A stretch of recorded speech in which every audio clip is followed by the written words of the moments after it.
my colleagues about the work of this House. And some of them were casting negative aspersions at some of us, saying that we have not done our oversight work well. Speaker, I would expect that those members would be in the House now, because most of them come from actual agricultural areas.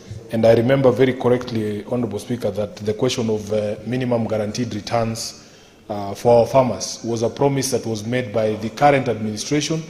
And even those of us who are on the Azimio side, we promised Kenyan farmers that we would put in place a mechanism to guarantee certain returns, at least when they go to their farms, that they are able to recover what it is that they put in terms of recovery of costs. Mr. Speaker, would you believe it that some of the senators there who are pointing fingers and saying Nairobi has not been properly oversighted?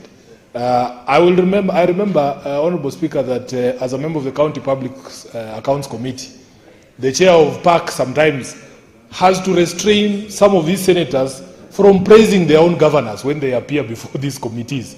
And it is quite an interesting phenomenon, Honorable Speaker, that a senator would start praising a governor appearing before a committee, and Senator Khalwale has alluded to some of those input that we have had in terms of oversight in the country. But Speaker, I don't see the senator for Kirinyaga, who is also my advisor on agricultural matters, because he's quite of an expert on some of these issues. And Honorable Speaker, I do not understand why the bill has been framed as demanding minimum guarantee returns only from county governments. Because as I said when I started, this was a promise of the Kenya Kwanza administration that they would actually put in place the MGR for all our farmers across the country, for them to be able to earn a living from the practice of agriculture. So, Honorable Speaker, just briefly, we must do something to guarantee returns for farmers. I was watching a show on Citizen TV just this week, Honorable Speaker, of mangoes rotting somewhere in central Kenya, that farmers are able to produce, but they are not able to be guaranteed that there are going to be markets for their produce. We were in Makueni as well, a county that is famed for growing mangoes, Honorable Speaker. The farmers are putting in the work. We are not able to guarantee a market for them.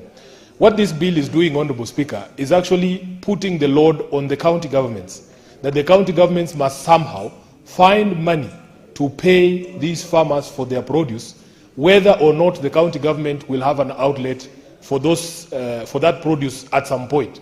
Because the county government cannot just be paying money out to farmers and then essentially, Honorable Speaker, asking the farmers to bring that produce to rot at the county headquarters. There has to be a way that the national government and the county's governments are enabled to be able to have markets for this particular produce.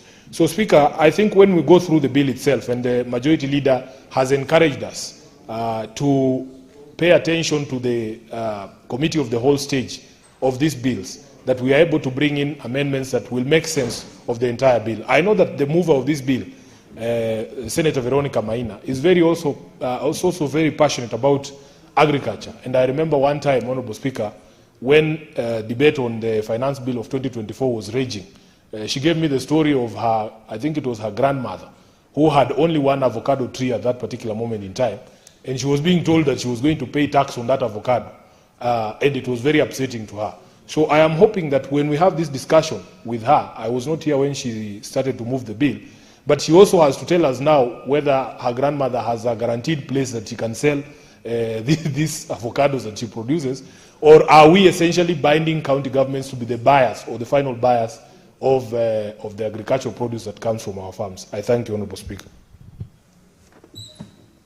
Okay. Next, Senator Manzo, Daniel.